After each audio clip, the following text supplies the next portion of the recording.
Mitch, just interested to hear how the build-up for this test was, and how's your shoulder, and what was that performance? How are you feeling after that performance, given the physical challenges you've been through in recent days?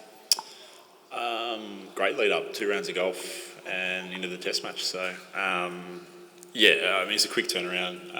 The couple extra days of rain in Manchester was obviously handy for our quicks, no doubt for them as well. But just sort of giving the shoulder a bit of a chance to have a couple of quiet days and get stuck in today. So on the whole, I think a pretty good day for us. And then you spent some time off again today. What was the go there? I just went and got some strapping. I just probably shouldn't have thrown it the way I did, and got some strapping. All good. Mitch, I think Andrew McDonald said to us the other day that you did damage your AC joint. Is that correct? Can you actually talk us through what's happened there? That's my understanding of it. I'm not interested in getting scanned or anything like that. So that's what the doc and physio thinks the case. We'll worry about that at the end of the week. So just a bit of discomfort there. It's something going on in the AC, nothing major, and still able to bowl and do what I need to do. And also, can I just ask about Pat Cummins' first spell? I know he finished with figures like 1 for 60, but it felt like he bowled incredible that first spell. He beat the bat a million times and got a wicket, had a few drop catches. Just talk us through that, especially after the week he's had, where there's been a bit said about him, I guess. Yeah, that's Pat Cummins. He's a class performer and has been for a very long time. He could bowl a lot worse than that and pick up more than 1 wicket. So, he was fantastic today and heaped a fair bit of pressure on at times. Like you say, he's quite unlucky not to finish with more wickets. So, nice to see him go about his business the way he normally does. He's obviously copped a little bit, but it's his class today. He's come out and done his job. Mitch, Pat Cummins said before this test that this is the highest he's seen your pain threshold be. I mean, there's the last 6 months you bowled with a lot of pain, the finger, the shoulder, the hamstring, all of that. So just how do you break through that pain threshold and bowl the way you do? I guess it's something I've sort of built on through the last, I've played for over 10 years and been through a few niggles and injuries over the time. So, there's been times where, I've left the team a man down or other people have and we all push through niggles and whatnot. So, no different this week. It's just a little bit of discomfort and away we go. And just on the Ben Stokes dismissal, the weather was turning and it came at a crucial time as well. Can you just talk us through the delivery itself and just the reaction from it? Swung a little bit and hit the top of off. Something like that, I think. G'day, Mitch. Can you talk us through, I suppose, the fact that the team's sort of tactics, field settings today were a little bit more orthodox? Was that simply the case of the conditions allowing more for that, and that it was, I suppose, what Leeds was probably the most lively pitch you've seen before this one? Yeah, Leeds certainly had a fair bit more pace and probably carry, I think, compared to the first 2 wickets. And then Old Trafford was pretty flat. I think they're still playing a county game on it and still scoring heaps of runs. So that speaks for that. But certainly if we felt today with obviously the overheads, a little bit in the wicket, winning the toss helps as well. All probably contributed to slightly different plans at times. We still pretty much stuck to our guns and our process as we have for the first 4 test matches, but a little bit more in the wicket, bowling first, a little bit overhead. Probably saw at times a little more traditional fields, I guess.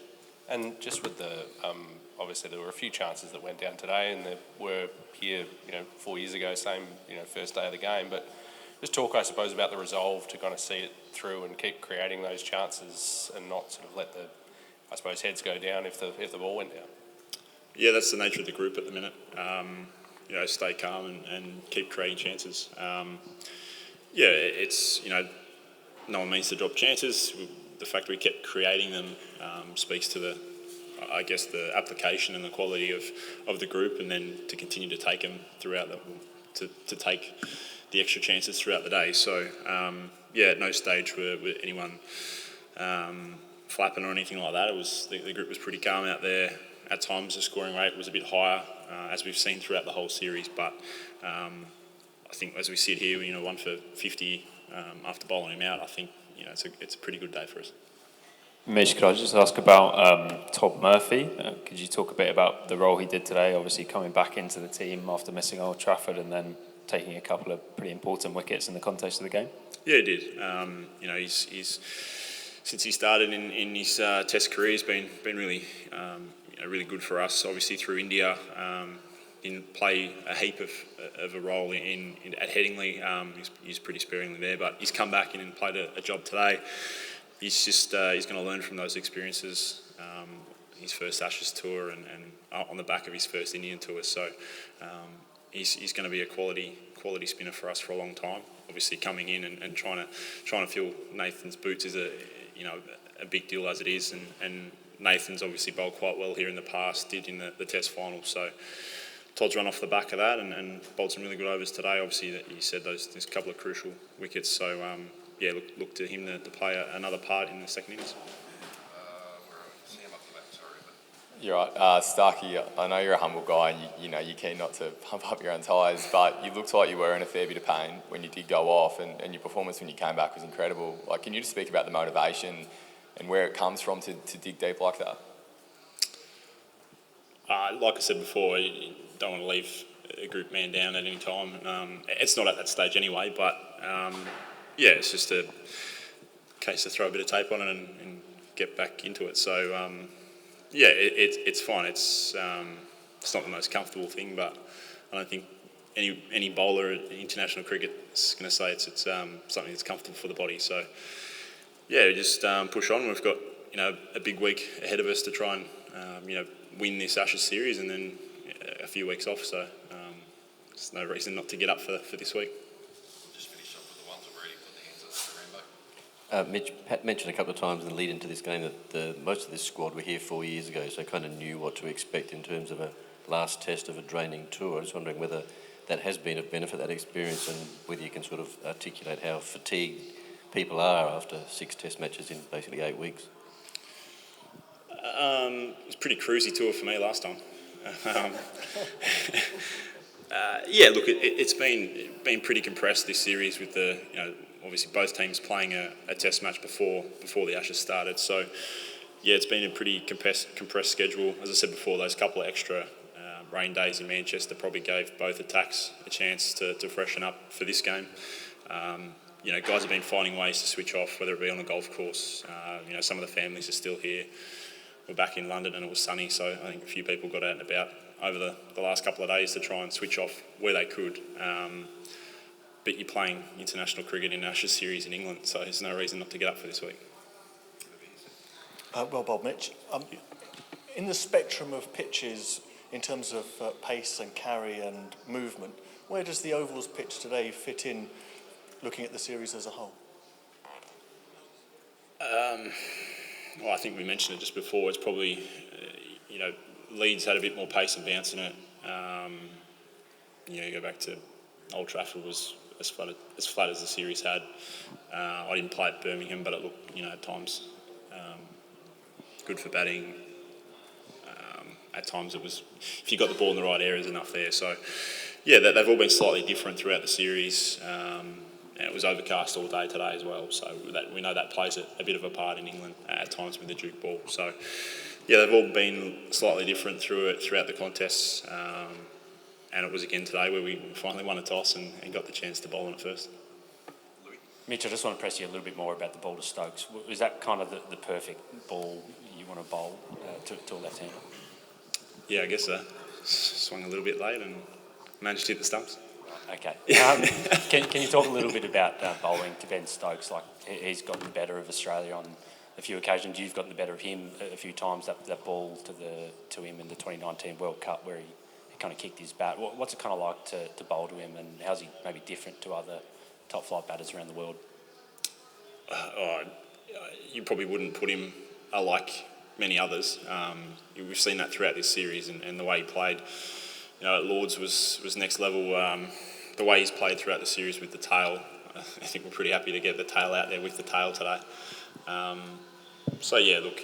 he's just able to find different places in the field, hit the ball. There's been times where our fields have been all on the boundary and he's just cleared the rope. So we know he's a class act and he can do a fairly good job with the tail when he knows where he wants to hit the ball and can manage that the way he does. So yeah, for us to try and get him in there early while the ball's doing a bit. Obviously the wicket today, I know overhead's helped that case, but yeah, he's time and time again he's a class performer. So it's nice to get him out as early as we can. Mitch, two quick ones.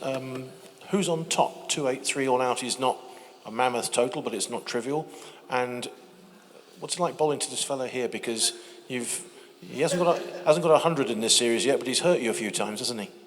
It's a big ball, yeah. No, look, it's you could say it's an even day. I think we won the toss for a change, and at times the scoreboard probably leaked a fair bit, but to bowl them out, with an hour and a half left in the day, to go to stump sunning one down is a nice result overnight. But there's enough in the wicket if you put the ball in the right area. Likewise, if you're patient enough and absorb enough pressure, you can obviously value for your shots here with the big square and obviously a fast outfield. So yeah, you could argue that it's a pretty even day. But yeah, for us, I think it was nice to get first use of the wicket with the ball and then obviously play out the day as it was. So and then to answer your question, he's obviously going to play a fair bit of cricket for England over a long time, and yeah, it's nice it's the last test. Last one. Mitch, I think there's one area that we can all agree Pat has failed as a captain, and that's in calling the right side of the coin. You've only mentioned it 3 times so far in this press conference. I'm not the only one to mention it, no. Well, what did you all say? I'm interested in what the bowler said when he finally got one right today. Well, actually, Marnus was the only one that was pushing for him to start calling heads. Everyone else you got to stick to your guns, and if you go 0-6 for the series on tosses, it's not your fault, is it? So everyone's pretty pleased he finally got one.